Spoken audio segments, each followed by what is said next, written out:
This episode is a special one. It's the first time we've had a guest reappear on the show. Robert, Heath Sr. is someone who I have developed a friendship with. We've spoken offline countless times, and he is someone who leads with empathy, compassion, and someone who just really goes out there to make people's lives better.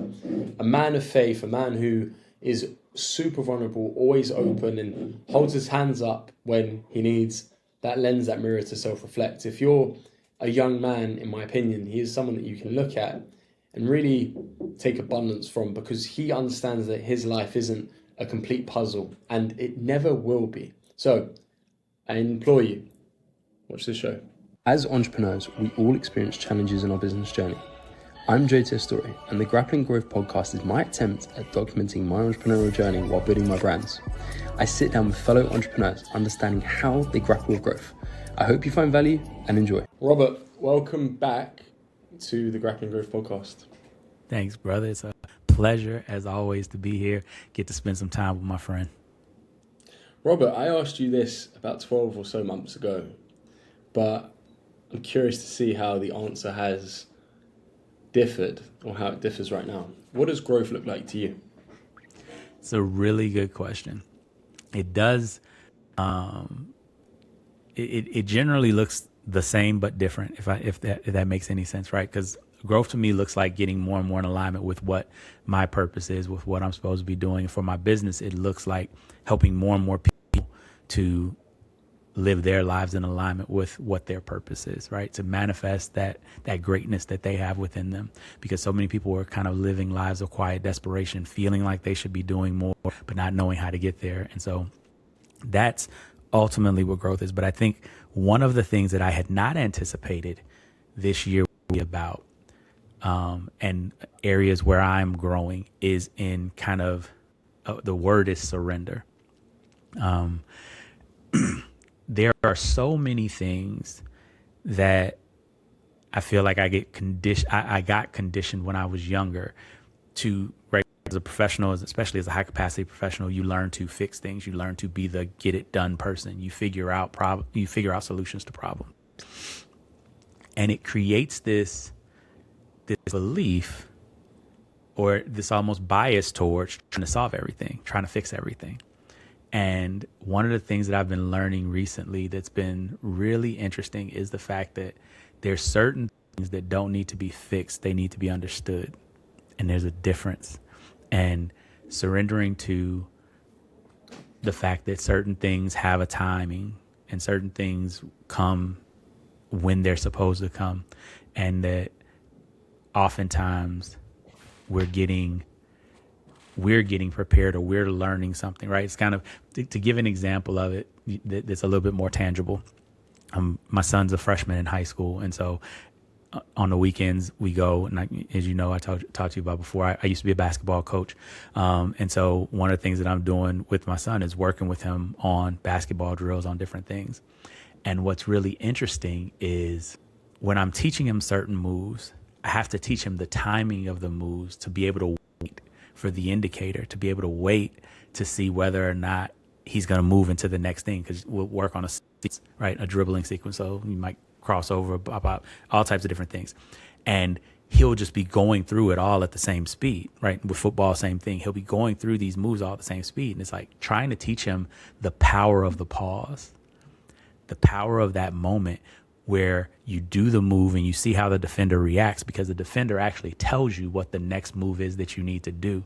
And if you get ahead of it and you just continue to move, you actually put yourself in a less advantageous position. You actually make it easier for a poorer defender to stay in front of you. You make it easier for them to play defense, not because they're good, but because you're not taking account of what they're doing. And it actually makes your job harder. And that's really what I've been kind of dealing with recently, because there's so many things that have been happening recently in my life that have been teaching me that I need to just kind of pause and look and pay attention and learn from things rather than just kind of push through. Because I've always been a push through, get it done type of person. I see something, I have a bias towards action, make it happen. I learned a lot of these are all things that have made me successful in the past, right? In law, in the Marine Corps, in business. And now I'm learning that there is a rhythm that I have to now that I was completely unaware of before. It is something that has truly opened my eyes to a rhythm that I'm getting ready for, and that was something that was completely counterintuitive. What do you think was the catalyst for the change you're talking about? Yeah, good question. I think there were two things. One, there was the dichotomy that I kept walking everywhere, and it's funny because it's something that I work through with my clients, and I think one of the interesting things is I work through it with my clients because I understand it because I've gone through it and am still going through it, where the feeling that I'm getting from the things that I'm doing isn't necessarily commensurate with the praise that I may be getting or with the accolades that other people may be seeing. There's this kind of sense sometimes of it should be bigger than this, it should be better than this, or something's just kind of off, something's just not right. That was one thing, really being able to kind of take a step back and say, what is that feeling? To tap into what is that feeling and to realize that it wasn't, that the thing that I was doing wasn't right with my business and with my clients. And it's a crazy thing where when you're getting transformations with your clients and you're getting things that are happening where people are ecstatic about the experience that they're getting, but then there's just certain things that aren't clicking. There's certain things on the after side that just feel harder than they should be, I think is the best way to articulate it, right? You see different business where you've got plenty of people. I remember I was reading this book recently. It was The AI Leader, right, by Jeff Woods. And one of the things that he talked about, so his backstory is he ran the consulting firm for Gary Keller and his partner, the One Thing consulting firm. And if you've read the book, The One Thing from Gary Keller, they built out a whole consulting platform after that. But Jeffrey Woods was the person that ran that. And one of the things that he had told Jeffrey, because he had built the initial platform and and he had got to the initial revenue goal and everything. And Gary Keller came back to him. He was like, that's great. You did a good job. However, this model isn't going to work. And he's looking at him like, wait, I did everything that I was supposed to do. He's like, no. You need to understand that your business, every customer, in order for your business to be a successful business, every customer that you get should bring you another customer. Jeff talked about it in the book, how his mind was blown, that concept wasn't even something that he had considered before. And as I read it in the book, I was like, I never even thought about that as a concept. Like that's the way that it should be. Like that's standard. It's not, it's a nice to have if your customers bring you other customers. That's what should be the standard. And so that was one of the things, right, that came to me, was just recognizing that there are certain standards that I was unaware of, that I needed to be aware of. And then the second thing was I've been to a couple of conferences over the last couple of years and talked to a bunch of different business owners. And there was something that I was seeing that was kind of consistent, right? And there were a number of different people that I was meeting where the success of their business and the success of what they were doing was not the kind of issue that they were dealing with. It was something else. There was some other kind of interpersonal or problematic issue. Even with one of the clients that I just helped solve this last year, and it started making me pay attention to the fact that the thing that I saw over and over and over again was, oftentimes as business owners, because we move so fast, because we're always doing things, we don't have enough time to really look at what we truly need. We're just going after the thing that we think solves the next problem. And I realized that I had fallen into that rut as well. And it was like, wait a minute, take some time, step back, look at it from a more holistic perspective. Keith Cunningham calls it thinking time. And I realized that I wasn't taking a lot of thinking time, that I was just constantly, I was problem solving. So it's not that I wasn't thinking, but taking that time where there's nothing that you have to do at the end other than just look at the problem from different perspectives. You're not trying to solve it. You're not trying to get to a result as much as you're trying to just understand the things better, and being able to appreciate that. It's something that I've struggled with, in the past in my life, like being able to rest, and like I can do it, but being able to be present when I'm resting, being able to feel like resting is actually something that I'm supposed to be doing, that it's actually benefiting me, rather than feeling like, but I could be doing this and I could be doing this and I could be doing this, right? So that's something that I'm working on getting better at, and just realizing those two things. One, like I said, that there were standards of business that I was unaware of, and that I needed to really look into those a little bit better. And then there were the other piece of being able to rest better, and that's where the kind of surrendering came into play. I love that. There's so much to dissect and take away there.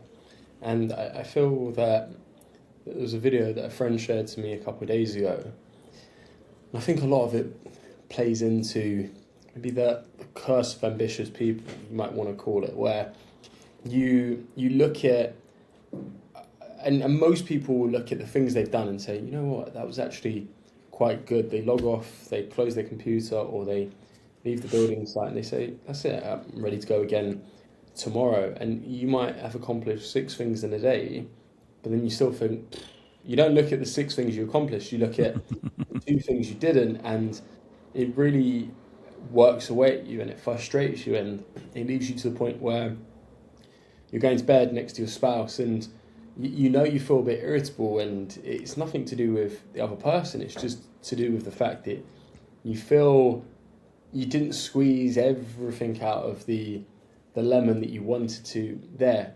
But then I think to the point that you made with regards to looking at the new standards that you want to set within your business, I'm intrigued by that piece there. So when you talk about that, compared to, say, 12 months ago or 2025, 2026, the slate is clean. And as we know, there's nothing from the past we can change. History cannot be rewritten. Only the future can be determined by what we do. What are you looking at improving, modifying, iterating within your business to get to the next level? Yeah, no, that's a good question. And I think I will caveat my answer with, I am a recovering perfectionist. So everything that I'm saying is coming from the lens of working to make my future more progress over perfection than my past has been. I think that the biggest thing that I'm trying to shift, or the biggest shift that I'm looking to have in my business, is being able to give things the appropriate amount of attention and to let that be good enough. I remember when I was a jiu-jitsu instructor and I was working with one of my teachers, and Jorge and Gracie, who is not Jorge, I'm sorry, Ron Gracie, who is the son of Jorge and Gracie, was explaining this one time, and he was talking about how, people, when they start jiu-jitsu, the move requires this much energy, but everybody starts using this much energy. They start using this much energy because they're afraid of the move not working and therefore losing the fight. And so winning the fight is the most important thing. So we use as much energy as possible. And the move, again, only requires this much energy, but we're doing it at this level because failure is not an option, right? And the path of jiu-jitsu is really a pathway where you become more and more comfortable with failure, so that you're willing to try less energy, less and less energy, less and less energy, until you get to the point where you actually get the move to not work, which then teaches you how much energy you need to make the move work. And that's when you are actually using alavanca, right? You're in Brazil. This is exactly the space that you can get to, right? So alavanca. And in that space, when you can master that, now you can actually maintain and you can do all the things now you're practicing true jiu-jitsu. All before that, you were trying at jiu-jitsu. But once you get to the point where you can actually use just the amount of energy that's necessary for the move, now you've mastered it.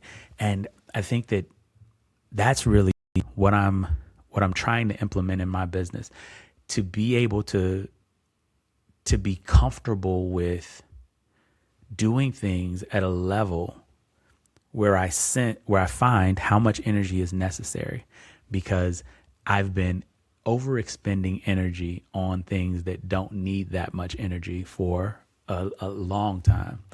And I'm recognizing that there's a change that has to happen, right? I have to be able to surrender. I have to be able to let things drop a little bit, because in the past I had always been afraid of being thought as not trying hard enough, not working hard enough, not doing enough. And so I skewed all the way to the other side, to where I did way more and worked way harder. And even my wife to this day will constantly remind me that I still work way too much. And so that is what I'm trying to bring into balance, to try to get to the point where, not that I'm not working enough, but to where I know where that line is and where I'm using just the right amount of energy to do what I need to do. How much of a game changer would it be for your business if you could learn from the same A advisors as Tony Robbins, or the people who've been in close proximity to Dan Sullivan, famously the co-author of 10x is easier than 2x? Today's sponsor to the podcast is AI Simplifier. They have put together a 30-day roadmap program to help teach you how to implement AI into your business. They've helped people save 10 to 20 hours per week, add millions of dollars in additional revenue to businesses. And for those who listen to this podcast and decide to sign up with them, you will get a complimentary AI breakthrough session with Steve French, one of the co-founders, and myself, to really pencil in and figure out what we can do with your business. Now, back to the episode. It's fascinating, and I wanted to get onto the subject of jiu-jitsu because I saw a post of yours recently talking about that. And speaking of Alavanca, I remember when I watched one of my first jiu-jitsu videos years ago. It's where they spoke about leverage. How do you use that in jiu-jitsu? And I think essentially the summary of the point you made there is talking about the state of osmosis. You turn around in jiu-jitsu, and especially like you're a big guy, you turn around. What do you normally do when you start jiu-jitsu? You depend on strength because it's your natural default, but you realize you find the guy who's 5'5" and weighs 125 pounds, and you realize, you think, okay, well, how's he got his way with me here? And it's because he has mastered technique over strength, and he understands that jiu-jitsu is just a game of finding the gaps in the game, maybe phrasing the book you've got behind you there, but it's about how you look at that. And I think there's so much transferability with that viewpoint into business, because you realize in business, I'll give you an easy example. When you're creating adverts, when you're putting your outbound messaging in place, you don't need to over perfectionize what you're doing. You need your messaging to be good enough to go out there, resonate with the audience, and get feedback. And if you take too long to go out and put your messaging out there and you don't gain the feedback, well, guess what? Your business suffers. And I see that all too often when I sit down with partners, clients, entrepreneurs. They look at this stuff and they over critique what they need to be doing. And quite often the most successful entrepreneurs that I've worked with, I put you in contact with Chad a few months ago. Me, he's amazing to work with because he is such a efficiency merchant that he can turn around and he says, yep, cool, that's good, let's go. And he gets it done because, as we use the example of, I've got 8 things to do and I've only done 6. Well, he's the type of person that does get the 8 things done because he can look at what he does and says, okay, I'm happy with that, that's it, as opposed to looking at it, the lens that I quite often use, and I'm thinking, but actually, there we go. I've got my house in order, but then I still need to go back to the house and I need to tweak how that looks. And in reality, that's it. Like, you've got 10 books behind you. You stare at them if you've got OCD like me and say, well, actually, that book should be positioned like that, but it doesn't matter. What actually matters is make the main thing the main thing. So just with that point there, what's the main driver that you're focusing on for your business this year? What are the things that you did your audit of last year that said, okay, I was happy with that. This is what I need to do to get to the next level? Yeah, that's a good question. I think the main driver this year is, like I said, is letting good enough be good enough, and then leaning into what that actually means, right? So with my coaching client, one of the things that I've had for the entire time I've been in business is I've had coaching clients that get transformative results and that enjoy the results. I've got clients that have worked with me multiple times over the last 10 years because of the fact that they get the transformation that they're looking for.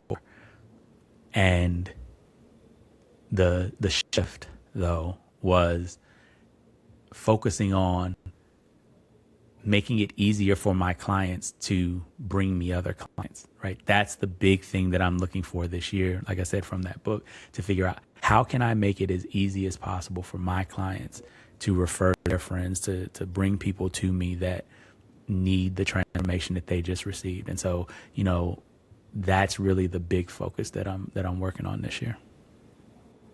I'm intrigued. As someone who has been in the acquisition space, marketing space, why is that the main focus? And I ask that because I quite often we all love a business where the actual metric to look at how many people refer people into you is actually known as the viral coefficient. So for every one person, and it's a ratio, for every one person that you bring into your business, how many people do they refer on to you? If it's 1-to-1, then you got one client brings in one person. If it's 0.1, then you need 10 clients in order to get a referral. Why is that the metric that you're optimizing for? And the reason why I ask that is because for me, of course, we love referrals. Referrals are always the easiest, typically, business to close. However, it's the least repeatable, the least linear. It isn't a strategy to bank on that if you're leaving something that should be a controllable and uncontrollable. No, and what you just talked about is a perfect example of why I'm focusing on it. So there's twofold to that. One, I think, and you and I've talked about this offline a little bit. The part of business that I am probably the least proficient at is the acquisition side of the business, right? It's the thing that I am not, like, I understand all the X's and O's, and I run a successful business, so I know how to do it. But there are people like yourself that are way better at it than I am. And I recognize that, just like there are people that are 6'7" and I'm 6 foot, so they're way better at basketball than I am, right? Like, no matter how skilled I am, they're still better. I think that the big thing, and again, this will go back to jiu-jitsu. So I studied martial arts. I studied a number of different martial arts for the better part of 20 years. When I was younger, I studied Shaolin Kung Fu and Shorinji Kempo and Aiki Jiu-Jitsu, and Tai Chi and just a number of different striking arts and kind of pugilistic arts. One of the things that I realized as I got further in my study was there were certain variables that you could control for in a fight, and there were certain variables that you couldn't control for. And the ones that kept me up all night, the ones that bothered me, the ones that were always on my mind were never the variables that I could control. I was, from my very early days as a martial artist, pretty good as far as, agility, coordination, ability to win. I was a national champion as an intermediate student in, a number of different tournaments when we went around, In what martial arts? I'm intrigued. Say again? In what martial arts? I'm intrigued. No, it's a good question. So these were open tournaments. I was studying Shaolin Kung Fu at the time. But these were open tournaments. So we were competing against Taekwondo practitioners, competing against karate practitioners, competing against other Kung Fu practitioners because they were open tournaments. And so, but one of the things that was interesting about these tournaments was they were like, you had belts. So I wasn't a national champion as a black belt because I hadn't received my black belt yet, but I was a national champion as an intermediate, which was interesting because I was an intermediate, and they have age categories as well. So I was 18 to 29-year-old intermediate. And one of the things that I noticed really quickly about the people that generally fought against the people that I generally beat was most of them were not as coordinated, not as athletic, not as capable as I was. And there were certain things that skewed differently. So, for example, it's kind of like in jiu-jitsu, similarly, in my discipline, in order to get your black belt, it was normally something between 5 and 10 years before you got your black belt. Whereas in a lot of other disciplines, you can generally get a black belt in about 2 to 3 on the U.S. side. And so what I noticed was the people that I was going against were oftentimes not only not as athletic or coordinated as I was, but they also generally weren't as skilled as I was. And so it changed, for me at least, the experience of the wins that I received. And it also let me know, because I didn't get into martial arts to win trophies. I got into martial arts because I wanted to be able to defend myself. And one of the other things that it taught me was, right, there are levels to fighting. And one of the biggest things that I learned, and I remember I was working out with some friends of mine, we used to do Kyokushin style sparring. So Kyokushin sparring, there's basically no punches to the face, but you can kick to the face and then punches everywhere else, right? So you can punch the body, and it's pretty much full contact. But you're sparring, so you're not trying to hurt your partner, but you are trying to hurt your partner, if you know what I mean. So in that space, I remember if I was dealing with somebody my size or smaller, I had a problem, right? And unless they were at a very superior skill, like I remember there was one guy who was a brown belt, almost a black belt. He was the only guy that used to give me trouble, and I was a green belt at the time. He was the only guy that used to give me trouble, and he was about my size. But everybody else, like I would always say, you can get these hands, right? But one of the things that was really interesting was there were a couple of guys that were larger than me. So I was, at that time, I was probably about 185, between 175 and 185. There were a couple of guys that were. What are you for context? I'm 5'11".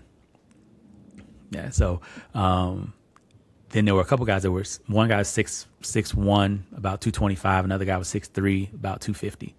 And they were more skilled, not more athletic, but they were at a higher rank than I was, but they were also bigger. And when we would spar, it was a completely different experience. So this is a long story for me to tell you. That's what drove me to jiu-jitsu, because what jiu-jitsu was for me was a way to negate that issue that I ran into. Because in a fight, I'm not going to be able to choose how big the person is, how fast they are, how coordinated they are. And so what I needed was something that didn't rely on my superiority in talent from the perspective of, athletic talent or prowess, nor my superior size. And in jiu-jitsu, what I was able to learn and what I was able to glean and why I loved it so much was because it was designed for you to not have all of those things to your advantage and still be able to come out on top. So in comparing that to the situation we're in now, I think one of the things that I've looked at with business and with the talent that you all have on the talent acquisition side and the way that people have it in general is that there are lots of variables that you can control for on that side that once you have them, they're awesome. So what your ad spend is, I can't remember if it was Alex Hormozy, it was somebody said, the person who can spend the most money to acquire a client wins, right? Like at the end of the day, that's the number one rule of business. The person who can spend the most money to acquire a client wins, because at the end of the day, you have that ability to cancel out all those variables. And those are things that I'm not as good at. But the thing that I'm extremely good at is delivery, is making sure that I build a relationship with the client, is making sure that I understand how to create transformation for my clients. And so if there's a variable, just like for me with jiu-jitsu, I was good at studying, I was good at managing my own scenario, at dealing with what I could deal with, rather than trying to control what enemies I was going to see in the world. Being able to know that I could deliver and learn the technique so that I could use the right amount of energy, so that no matter who I was fighting, I would be able to sustain in the fight.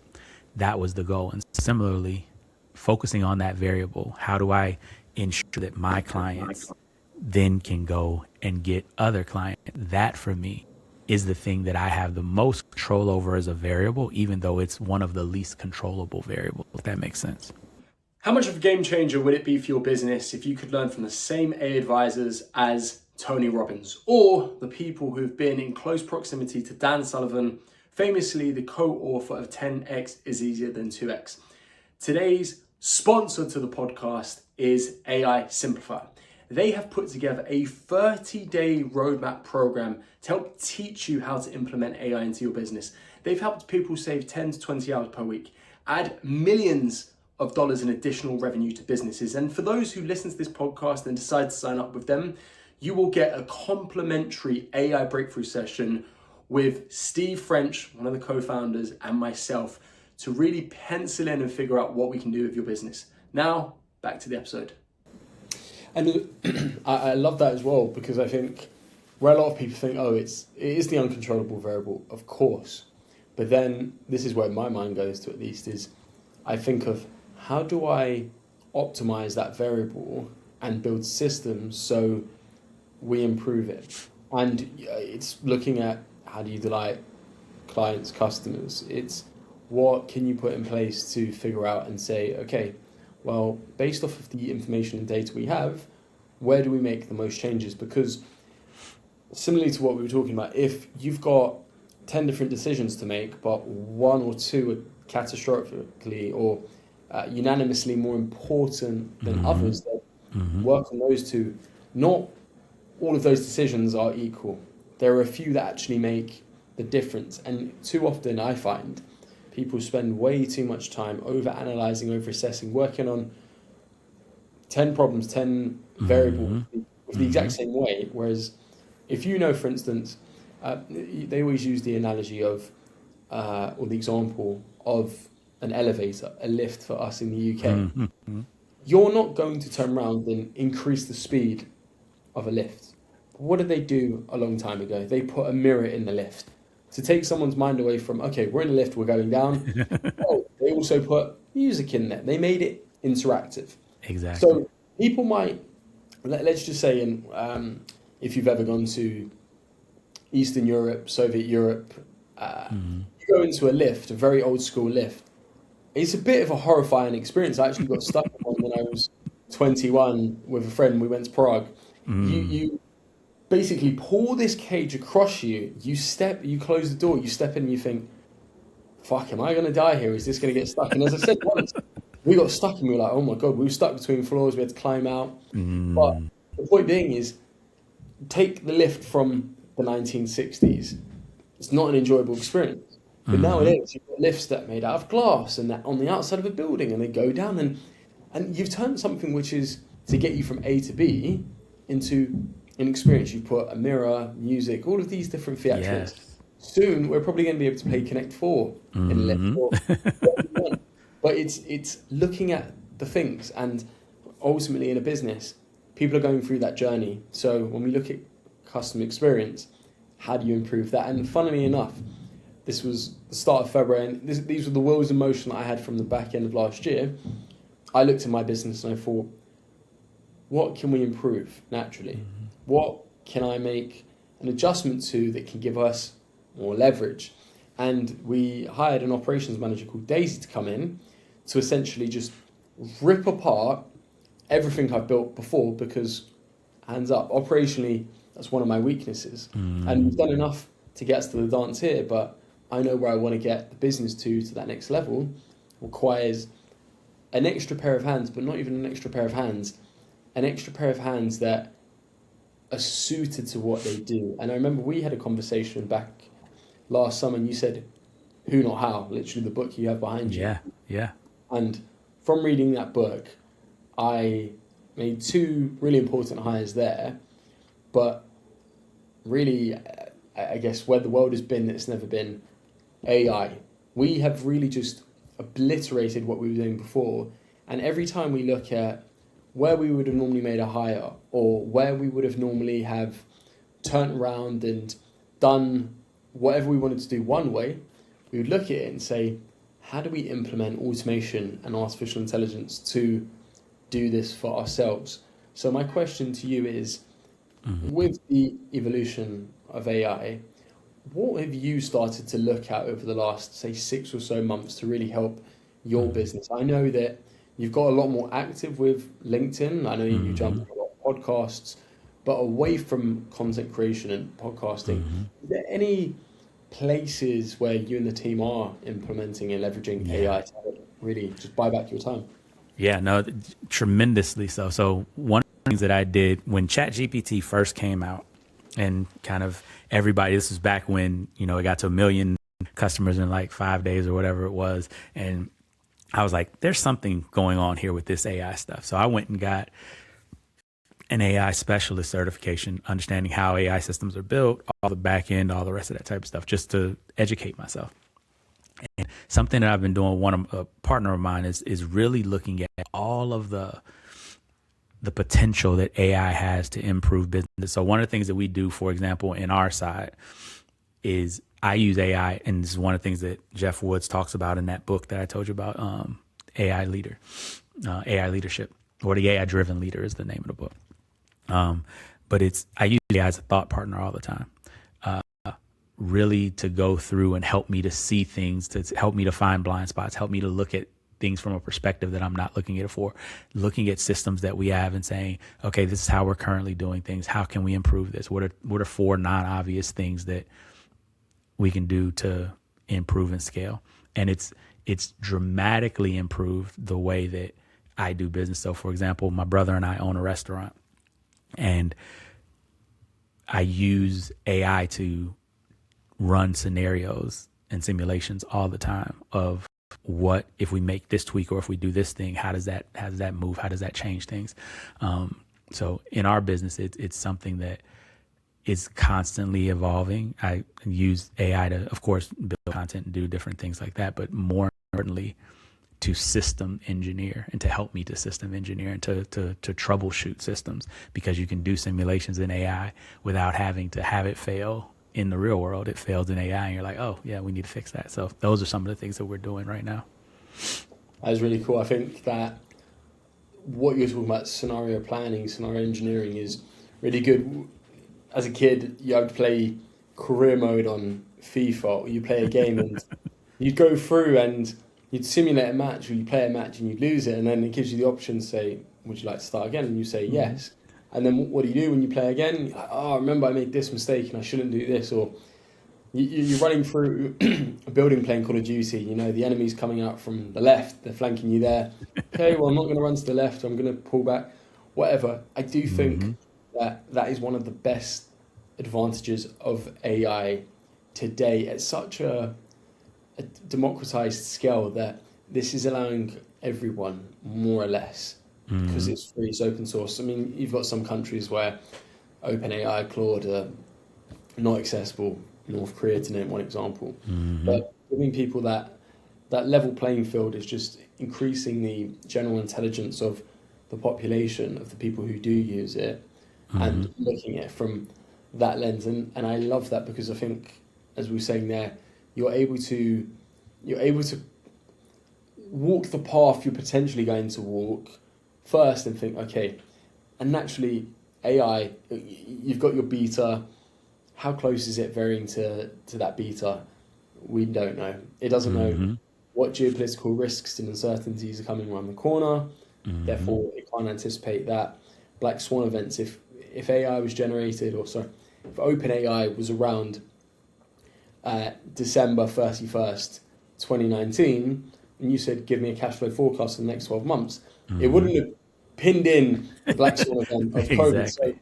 So there are all of these pieces, and I think it is good to give you that quick speed run and say, okay, this is not verbatim, this is not financial advice or business advice, but this is how you can look at planning. I love that use case, and I think there's just so many ways where a business owner can look at that. And you can even say to yourself, if I improve my lead flow by 10% and I increase my leads to appointments to presentations to sales by 10%, you won't just see a 10% increase in your business.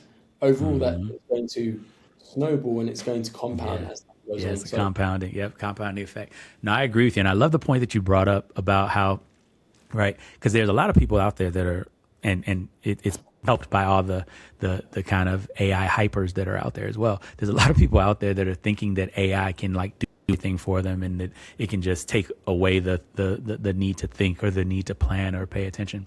And I think it was really important what you said there, like it can't anticipate everything, and it definitely can't anticipate black swan events and things of that nature. But it's important for you, for listeners, when we're dealing with AI, it's really important to recognize the limitations that it has, and therefore utilize it in the space that it has. Again, taking the jiu-jitsu analogy, right?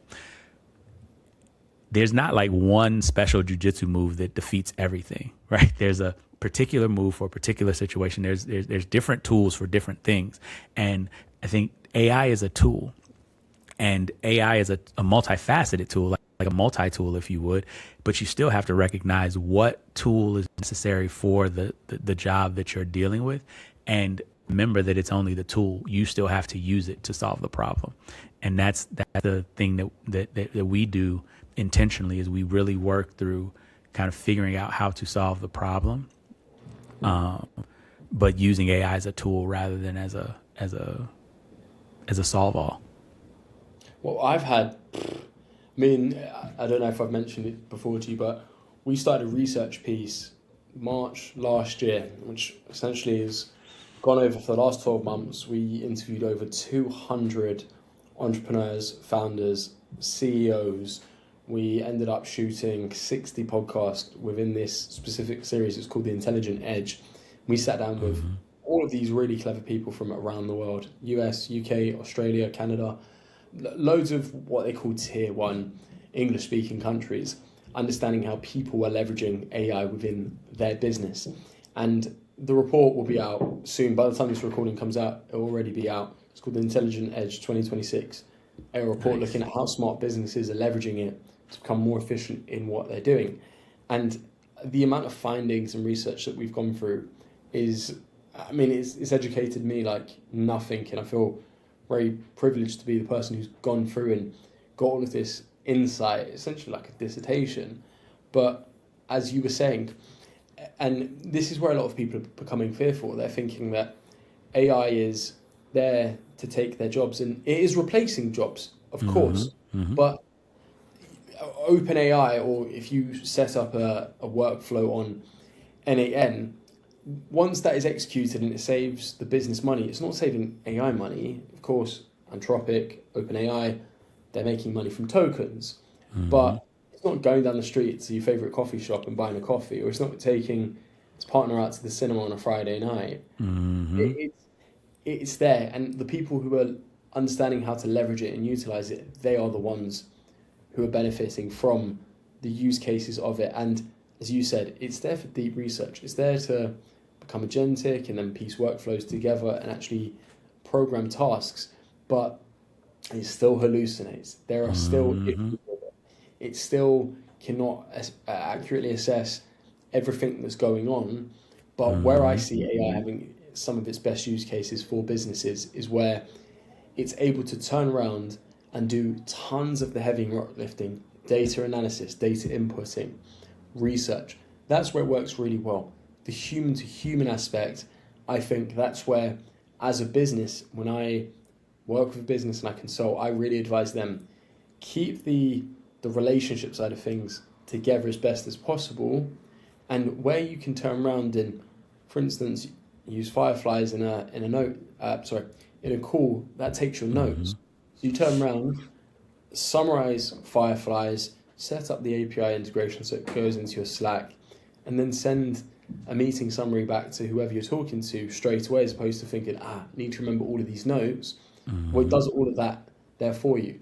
Then your assistant, Cara or Ashley on my team, they don't need to turn around and waste their time making these minute notes. They just turn around and AI does it for you, and then voila. Exactly. That puts those people into higher leverage activities and roles within a business.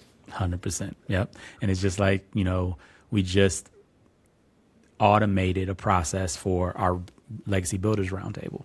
And the things that I think a lot of people don't recognize is the need to manually do a process to make sure that it works before you automate.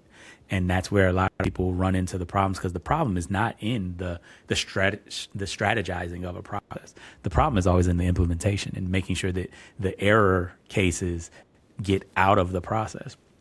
And so we just went through and automated the first part of our process, which used to be my assistant responding to everybody that registered.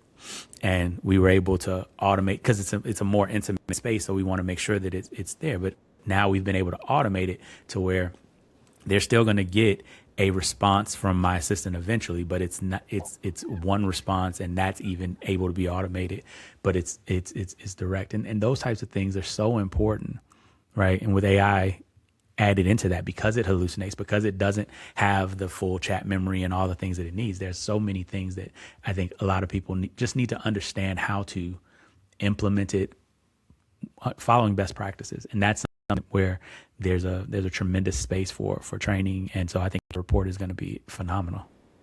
I can't wait to get my hands on it. It's something that we're actively building out right now. And again, if we look at iterations, and even if you look at ChatGPT, it started as model 3, it's 5.2. By the time it's going to be 5.5, whatever. Exactly. But where, like, for instance, what we've done is previously we would have a team member turn around whenever we book in a meeting for one of our clients, go in, write the meeting notes. And we said, okay, well, how do we get AI to do this? Pretty simple, to be honest. So we did that. And then we looked at the bot, we called it the Bespoke Agency AI SDR booking bot, whatever.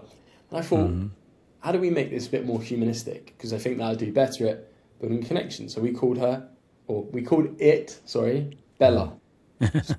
Continuity between Bespoke, Bella, whatever. And now the next iteration is, okay, great, we've got this. Now, instead of just getting the name, email, phone number, appointment date, how do we do deeper research? So what programs are we going back to? Are we scanning and scraping LinkedIn? Are we scanning the business website? And then the next iteration, evolution is, okay, well, how do we enrich that data? Do we go to Clay and say, okay, actually, we've got all of this information. What buying signals do we get from Clay? What are we looking at to see where the business is going? Have they recently mentioned that they're hiring for a specific position within a business? This type of information is typically what you would have had to have spent a lot of time doing. A lot of people don't even know what to do here. And equally, if you were to pull in a really high-end consultancy, cost you a lot of money. So we're able to focus on efficiency, profit margin, and that in turn delights our clients. But equally for us, it's giving us an extra value add that previously, a few years ago, we probably would have had to have paid someone a pretty sizable amount of money just to do that. But now we're able to do this at scale, and that person who's previously doing that needs to now get clever to think, okay, well, I need to keep agnostic. I need to look at where they're following the puck and figuring out, with all of this information, how do I upskill? Because that's it. This is not a new problem. 100 years ago, tractors were there. There were farmers working in plantations, vegetations, crops, whatever. Came along and said, well, we don't need 20 people. But then those 20 people went elsewhere. So these aren't new problems. And I think people are they're over scared as to what's going on. This is just a new problem to what was happening 20 years ago, 100 years ago. 100%. New problem to solve. It's never the technology that takes people's jobs. It's people who understand how to use the technology that take people's jobs. And the people's jobs they take are the people who don't know how to use the technology. So well said. Robert, I'm curious, what's next for you and where can people find you? Good question. So we've just launched actually our new website for the main thrust of what we're doing, the Legacy Builders Academy. And you can find that at legacybuilders.vip. That's the best way to get in touch with me. People can go there if they want to attend the roundtable. The roundtable is for kind of what we like legacy builders, those people that feel that they have a calling, that there's something more for them to do than just kind of walk through birthdays day after day. They're really trying to change the world, and they want to be in a room with people who get it. The Legacy Builders Roundtable is that space. It's something that we do twice a month for high achievers who are trying to be in a space where you don't have to, have your Superman cape on and have your mask on, and where you're not holding space for everybody because you're in a room of people who get it, and you can just be, and you're good enough when you walk in. So legacybuilders.vip. That's the way that you can get in touch with me and either jump on my calendar, do a clarity call, or look at doing an application to be at the roundtable. Exciting, Robert. I'm looking forward to seeing it. Yeah, appreciate you, brother.